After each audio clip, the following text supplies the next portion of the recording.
असलियत में यहाँ कौन अपना है प्रतिकूलता में ही समझ में आता है। अपना दिमाग, अपना धन, अपनी संपत्ति, अपना मित्र, अपना संबंधी, अपना परिवार।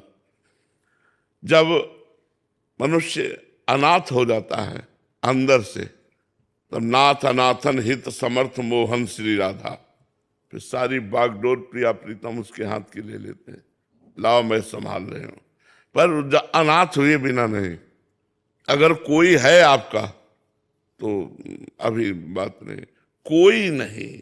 ये तब पता चलेगा जब भारी विपत्ति में मन की तरंग देखो किधर जा रही है। केवल प्रिया प्रीतम के चरणों में बस बैठ जाओ चुपचाप। अब देख लेना, इतना भारी मंगल होगा, इतना आनंद होगा कि आप देख लेना। चाहे वो मृत्यु भी हो तो महोत्सव बन जाएगी, आखिरी मृत्यु होगी और भगवान की प्राप्ति हो जाएगी। बस बैठ जाए भगवान। ये बैठना नहीं हो पाता,